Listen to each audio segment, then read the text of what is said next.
रश्मि के चेहरे पर उस दिन भी वही घमंड साफ झलक रहा था। उसने अपनी सास सावित्री देवी और बड़ी जेठानी मीना को ऐसे देखा जैसे वे उसके सामने कुछ भी न हो। सुबह का समय था। सावित्री देवी रसोई में चुपचाप काम कर रही थी और मीना आटा गूंथ रही थी। तभी रश्मि अपने महंगे कपड़े पहनकर नीचे आई और ऊंची आवाज में बोली, मम्मी जी, आज मेरे कुछ खास मेहमान आने वाले हैं। ध्यान रहे कि घर का कोई भी पुराना सामान सामने दिखाई न दे। और हाँ, मीना भाभी, आप जरा अच्छे कपड़े पहन लेना, कहीं ऐसा न लगे कि हम किसी गरीब परिवार के लोग हैं। मीना ने उसकी बात सुनकर भी कुछ नहीं कहा। वह केवल मुस्कुराकर अपना काम करती रही। लेकिन सावित्री देवी के दिल में जैसे किसी ने सुई चुभो दी हो। उन्होंने अपने जीवन में बहुत संघर्ष किए थे। पति के गुजर जाने के बाद उन्होंने दोनों बेटों को मेहनत करके बड़ा किया था। कभी अपने लिए नया कपड़ा नहीं खरीदा, लेकिन बच्चों की जरूरतें पूरी की। आज उसी घर में उनकी हैसियत नौकरानी से भी कम हो गई थी। रश्मि को अपने पिता की दौलत पर बहुत घमंड था।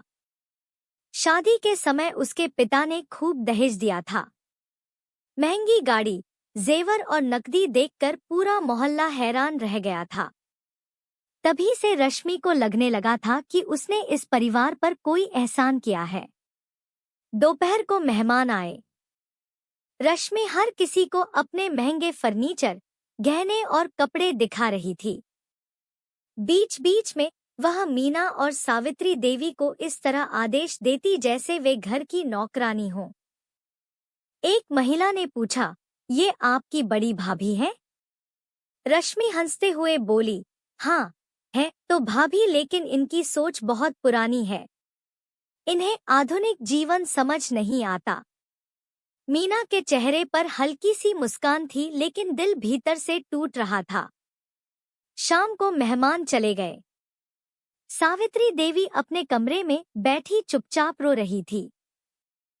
तभी मीना उनके पास आई और बोली, मां जी, आप चिंता मत कीजिए। समय हमेशा एक जैसा नहीं रहता। सावित्री देवी ने आंसू पोंछते हुए कहा, बेटी, मुझे अपने अपमान का दुख नहीं है। दुख इस बात का है कि पैसा इंसान को इतना अंधा बना देता है कि वह रिश्तों की कीमत भूल जाता है। दिन बीतते गए। रश्मि का घमंड बढ़ता गया। वह हर बात में अपनी अमीरी का रोब दिखाती, घर के हर फैसले में अपनी चलाती। यहाँ तक कि उसने अपने पति रोहित को भी माँ और बड़े भाई से दूर करना शुरू कर दिया। रोहित पहले अपनी माँ का बहुत सम्मान करता था, लेकिन धीरे धीरे पत्नी के प्रभाव में आ गया। अब वह भी माँ की बातों को नजरअंदाज करने लगा। उधर मीना और उसका पति सुरेश मेहनत से अपना छोटा सा व्यापार चला रहे थे। आमदनी ज्यादा नहीं थी, लेकिन घर प्यार और सम्मान से भरा था। एक दिन अचानक खबर आई कि रश्मि के पिता का बड़ा कारोबार भारी घाटे में चला गया है। करोड़ों का नुकसान हो गया। बैंक का कर्ज बढ़ता गया। देखते ही देखते उनकी कई संपत्तियां बिक गईं। जब यह खबर रश्मि तक पहुंची तो उसके पैरों तले जमीन खिसक गई। उसे पहली बार एहसास हुआ कि जिस दौलत पर वह इतना घमंड करती थी, वह हमेशा के लिए नहीं थी। लेकिन अभी उसकी परीक्षा शुरू हुई थी। कुछ महीनों बाद रोहित की नौकरी भी चली गई। घर की आर्थिक स्थिति बिगड़ने लगी। खर्चे बढ़ते गए। बचत खत्म होने लगी। रश्मि को उम्मीद थी कि उसके पिता मदद करेंगे, लेकिन वे खुद संकट में थे। अब वही रश्मि जो कभी हजारों रुपए बिना सोचे खर्च कर देती थी, हर छोटी जरूरत के लिए परेशान रहने लगी। एक दिन घर में राशन तक खत्म हो गया। रोहित सिर पकड़कर बैठा था। उसे समझ नहीं आ रहा था कि क्या करे। तभी दरवाजे पर दस्तक हुई। दरवाजा खुला तो सामने मीना खड़ी थी। उसके हाथ में राशन के कई थैले थे। रश्मि हैरान रह गई।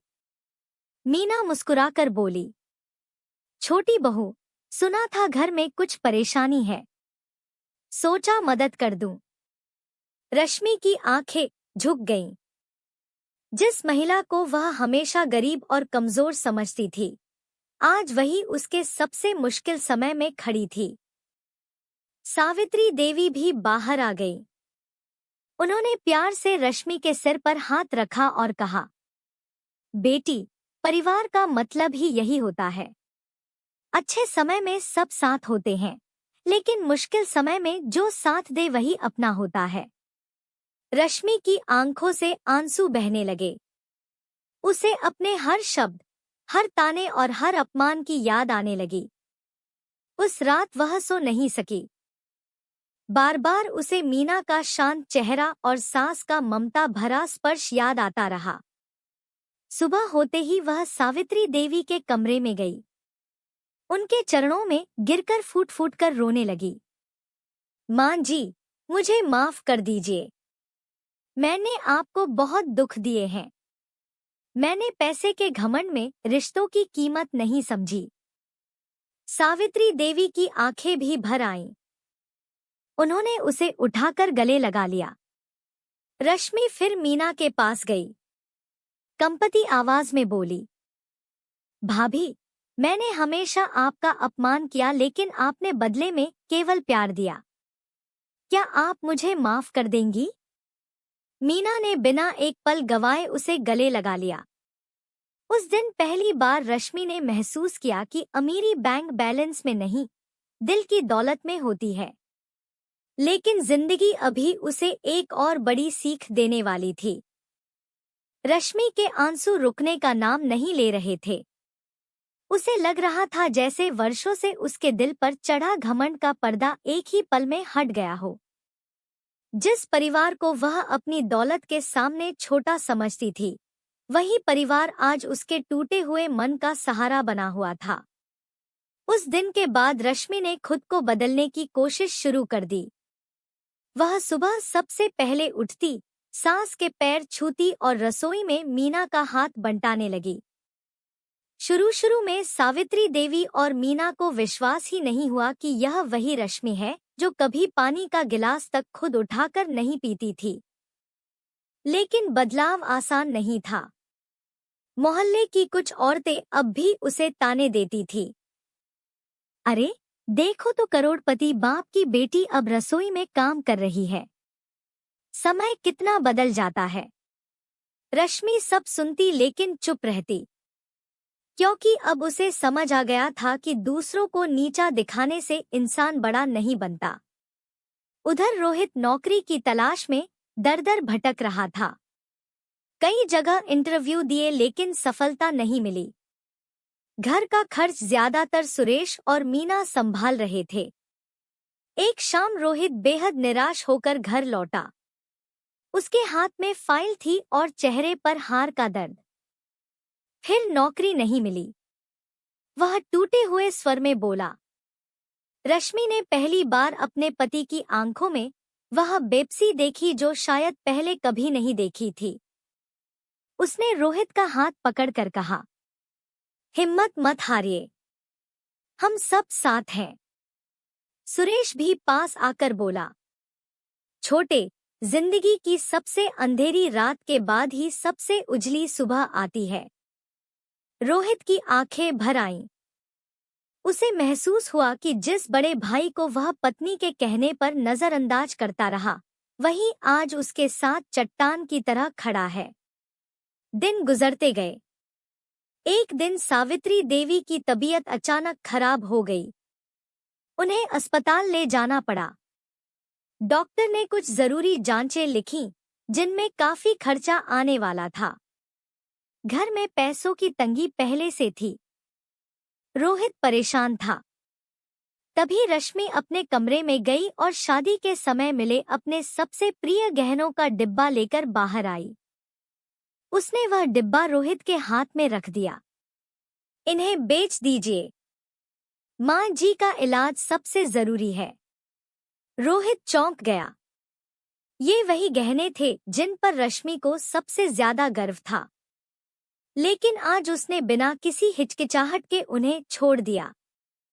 सावित्री देवी ने जब यह बात सुनी तो उनकी आंखों से आंसू निकल पड़े। बेटी, आज तुमने साबित कर दिया कि तुम सचमुच इस घर की बहू हो। इलाज शुरू हुआ और कुछ दिनों में सावित्री देवी की तबीयत सुधरने लगी। इधर सुरेश का छोटा व्यापार भी धीरे धीरे बढ़ने लगा। उसकी ईमानदारी और मेहनत का फल मिलने लगा था। एक दिन एक बड़ी कंपनी ने उसके साथ काम करने का प्रस्ताव दिया। यह उसके जीवन का सबसे बड़ा मौका था। लेकिन इस काम को संभालने के लिए किसी भरोसेमंद व्यक्ति की जरूरत थी। सुरेश ने बिना सोचे रोहित का नाम सुझा दिया। रोहित हैरान रह गया। भैया, मैंने तो आपका कभी साथ नहीं दिया, फिर भी आप मुझ पर भरोसा कर रहे हैं? सुरेश मुस्कुराया। रिश्ते हिसाब किताब से नहीं चलते छोटे। कुछ महीनों बाद दोनों भाइयों ने मिलकर व्यापार संभालना शुरू किया। काम बढ़ता गया, आमदनी भी बढ़ने लगी, घर की आर्थिक स्थिति सुधरने लगी। लेकिन इस बार रश्मि बदल चुकी थी। अब उसके पास फिर से सुख सुविधाएं आने लगी थी, मगर घमंड नहीं। वह अक्सर मोहल्ले की गरीब महिलाओं की मदद करती, जरूरतमंद बच्चों की पढ़ाई का खर्च उठाती और हर काम में मीना को अपनी बड़ी बहन जैसा सम्मान देती। एक दिन मोहल्ले में एक कार्यक्रम रखा गया। वहीं एक महिला ने रश्मि से पूछा, आपके जीवन की सबसे बड़ी सीख क्या है? रश्मि कुछ पल चुप रही, फिर बोली, मैंने अपनी जिंदगी में दौलत भी देखी है और तंगी भी, लेकिन एक बात समझ आई कि पैसा इंसान को बड़ा नहीं बनाता। बड़ा वह बनता है जो अपने रिश्तों को संभाल कर रखता है। मैंने अपनी सास और जेठानी को बहुत दुख दिए थे। अगर इन्होंने मुझे माफ न किया होता तो शायद आज मैं अकेली होती। पूरा हॉल तालियों से गूंज उठा। सावित्री देवी की आंखों में गर्व था, मीना के चेहरे पर संतोष था और रश्मि के दिल में पहली बार सच्ची शांति थी। लेकिन किस्मत अभी परिवार की परीक्षा पूरी तरह खत्म नहीं करने वाली थी। कुछ महीनों बाद एक ऐसी घटना होने वाली थी जो पूरे परिवार को फिर से झकझोर कर रख देगी और रश्मि को अपने त्याग, प्रेम और परिवार के लिए सब कुछ दांव पर लगाने की सबसे बड़ी परीक्षा देनी पड़ेगी। कुछ महीने शांति से बीत गए। घर में फिर से खुशियां लौटने लगी थीं। सावित्री देवी की सेहत पहले से बेहतर थी। सुरेश और रोहित का व्यापार भी अच्छा चल रहा था। मीना और रश्मि अब देवरानी जेठानी नहीं, बल्कि सगी बहनों की तरह रहने लगी थी। लेकिन जिंदगी जब परीक्षा लेती है तो पहले कोई संकेत नहीं देती। एक सुबह सुरेश अपने काम से दूसरे शहर जा रहा था। जाते समय उसने मां के पैर छुए, मीना को मुस्कुराकर देखा और बच्चों के सिर पर हाथ फेरकर निकल गया। किसी को नहीं पता था कि यह मुस्कान पूरे परिवार की जिंदगी बदलने वाली है। दोपहर होते होते एक फोन आया। फोन सुनते ही रोहित के हाथ कांपने लगे। सड़क दुर्घटना में सुरेश गंभीर रूप से घायल हो गया था। पूरा परिवार अस्पताल की ओर भागा। अस्पताल के बाहर मीना की हालत ऐसी थी जैसे उसके शरीर से जान निकल गई हो। वह बार बार भगवान से प्रार्थना कर रही थी। डॉक्टरों ने बताया कि सुरेश की हालत नाजुक है और तुरंत ऑपरेशन करना होगा। ऑपरेशन का खर्च बहुत ज्यादा था। रोहित ने बिना देर किए सारी जमा पूंजी निकाल ली। रश्मि ने अपने बचे हुए गहने भी बेच दिए, लेकिन रकम फिर भी कम पड़ रही थी। उसी समय रश्मि ने एक ऐसा फैसला लिया जिसने सभी को चौंका दिया। उसने अपने पिता द्वारा उसके नाम की गई आखिरी जमीन बेचने का निर्णय ले लिया। यह वही जमीन थी जिसे वह कभी अपनी सबसे बड़ी संपत्ति समझती थी। लोगों ने कहा, इतनी बड़ी संपत्ति मत बेचो। लेकिन रश्मि का जवाब केवल एक था, संपत्ति दोबारा आ सकती है, लेकिन परिवार दोबारा नहीं मिलता। कुछ दिनों बाद ऑपरेशन सफल हो गया। सुरेश की जान बच गई। जब उसे होश आया तो उसने सबसे पहले मीना को देखा, फिर रोहित को और फिर रश्मि को। डॉक्टरों ने बताया कि समय पर पैसों का इंतजाम न होता तो शायद उन्हें बचाना मुश्किल हो जाता। सुरेश की आंखों से आंसू बह निकले। उसने कांपते हुए हाथों से रश्मि का हाथ पकड़ा और कहा, आज तुमने साबित कर दिया कि रिश्ते खून से नहीं, दिल से बनते हैं। रश्मि रो पड़ी। उसे याद आ रहा था वह समय जब वह इसी परिवार को अपने से छोटा समझती थी।